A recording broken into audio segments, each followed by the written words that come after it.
ناظرین، سیانے کہتے ہیں کہ دنیا بڑی ہی ظالم شے ہے۔ یہاں کوئی کسی کو نہ خوش دیکھ سکتا ہے اور نہ ہی اپنے سے زیادہ ترقی یافتہ، اور اگر بحیثیت قوم بات کی جائے تو قومیں تبھی عروج حاصل کرتی ہیں جب ان کا سربراہ مخلص ہو اور ہار نہ ماننے والا حوصلہ رکھتا۔ لیکن تاریخ گواہ ہے کہ ملکی سربراہوں کے ساتھ ساتھ آمروں نے بھی قوموں کو بربادی کی جانب دھکیلا۔ دنیا کی تاریخ طاقتور ترین آمروں کو غیظ و غضب کی داستان سے بھری پڑی ہے۔ ان میں ایک شخصیت تو صدام حسین کی ہے، جس کی موت بلا شبہ دنیا کی کچھ لوگوں کے لیے آج تک ایک صدمہ بھی ہے اور سانحہ بھی۔ آج کے اس ویڈیو میں آپ کو صدام حسین سے متعلق بتائیں گے اور یہ بات بھی سامنے رکھیں گے کہ صدام حسین کس طرح عراق کا صدر بنا، کس جرم نے اسے پھانسی کی گھاٹ تک پہنچایا۔ آئیے سب سے پہلے جانتے ہیں صدام حسین کون تھے اور کیسے عراق کے صدر بنے۔ دوستو، صدام حسین 28 اپریل 1937 کو بغداد میں 140 کلومیٹر شمال مغرب میں واقع شہر تکریت کے نزدیک ایک گاؤں میں پیدا ہوئے۔ ان کے والد کا ان کی پیدائش سے پہلے ہی انتقال ہو گیا۔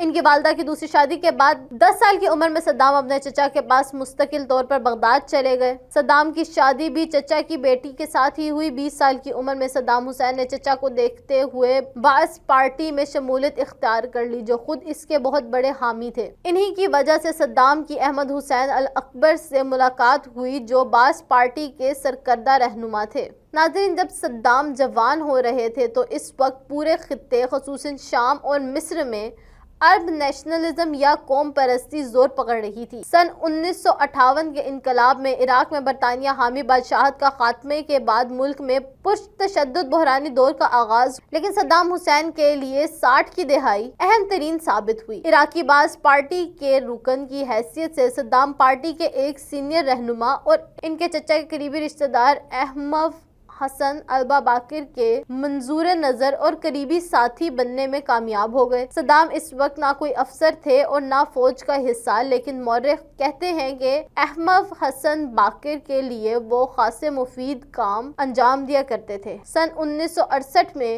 بعث پارٹی اقتدار میں آئی اور احمد حسن الباقر ملک کے نئے صدر بن گئے۔ صدام حسین اسی دور میں احمد حسن کے دست راست رہے۔ حکومت کے اہم اور خفیہ کام وہ خود انجام دیا کرتے تھے، لیکن پھر جلد ہی صدام حسین کے سیاسی عزائم بڑھنے لگے اور سن 1979 میں انہوں نے اپنے محسن احمد الباقر سے زبردستی استعفیٰ دلوایا اور خود صدر بن گئے۔ دوستو، صدام حسین 16 جولائی 1979 کو عراق کا صدر بنا اور 24 برس تک مسلسل حکمران رہا۔ اس کا تکیہ کلام میرا جوتا میرا آئین اور قانون ہے۔ عراق میں تب 6 بڑے عہدے ہوا کرتے تھے: صدر، وزیر اعظم، افواج کا سپریم کمانڈر، وزیر دفاع، چیئرمین انقلابی کمانڈ کونسل اور پارٹی کا سیکریٹری جنرل، اور یہ سبھی عہدے داران ان کے گرد طواف کیا کرتے تھے۔ وہ عراق کا مضبوط ترین آدمی تھا، لیکن وردی کو وہ اپنی اصل طاقت کہتا تھا۔ اس کا کہنا تھا کہ اگر انتظامیہ اور سیاسی طاقت کو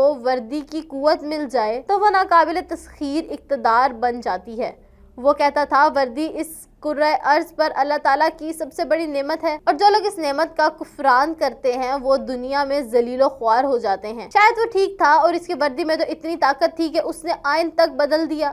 کہتے ہیں کہ صدام حسین نے عراق میں اپنے اتنے زیادہ مجسمے لگوائے کہ بغداد کا ہر بچہ آنکھ کھولنے کے بعد سب سے پہلے صدام حسین کا باروب چہرہ دیکھتا تھا۔ خاص بات یہ تھی کہ صدام حسین نے تمام مجسموں میں وردی پہن رکھی تھی۔ دوستو، صدام حسین دن دگنی رات چگنی ترقی کر رہے تھے تو 9 اپریل 2003 کو واشنگٹن کے قریب سے بغداد پر قبضے کے اعلان کے فوری بعد صدام حسین روپوش ہو گئے، جس کے بعد امریکی فوج نے ان کا سراغ لگایا اور گرفتار کر لیا۔ صدام حسین کو مجرم قرار دے کر اس کے بعد 30 دسمبر 2006 کی صبح عراق میں پھانسی دے دی گئی۔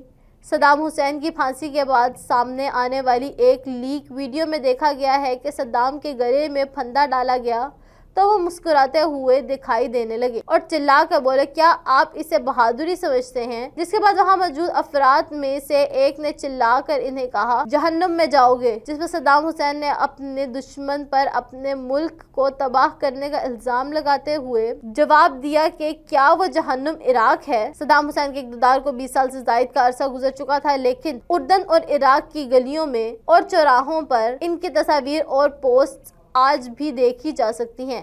نئی نسل کے ہاتھوں میں موجود اسمارٹ فونز پر بھی اکثر صدام حسین کی تصاویر نظر آتی ہیں۔ ناظرین، عراق کے سابق صدر صدام حسین کی سیکیورٹی پر مامور 12 افراد کے فوجی ان کی زندگی کے بہتر دوست تو نہ تھے، لیکن ان کے آخری ایام میں بہترین ساتھی رہے۔ ان کے محافظوں میں ایک ول بارٹون پر تھے۔ انہوں نے دی پرزنر ان ہز پیلس کتاب لکھی، جس میں انہوں نے صدام حسین کی زندگی کے آخری دور کے بارے میں لکھا۔ جب صدام حسین کو پھانسی دینے والا اہلکار کے سپرد کیا جاتا ہے تو ان کے تمام محافظوں کی آنکھوں سے آنسو روانہ ہو جاتے ہیں۔ آخری ایام میں صدام حسین دوسروں کے ساتھ رویہ بہت نرم تھا اور انہوں نے یہ تاثر نہیں چھوڑا کہ وہ اکثر ظالم حکمران تھے۔ وہ میٹھا میٹھا کھانے کے بہت شوقین تھے اور ہر وقت انہیں منفرد کھانے کا دل کرتا تھا۔ صدام حسین کو سگار پینے کا بہت شوق تھا، جسے وہ اپنے پاس رکھا کرتے تھے۔ وہ کہتے تھے کہ انہیں سگار کا استعمال فیڈل کاسٹرو نے سکھایا تھا۔ انہیں باغبانی کا بھی بہت شوق تھا۔ وہ اپنے قید خانے کے گرد موجود بکھری ہوئی جھاڑیں ایک خوبصورت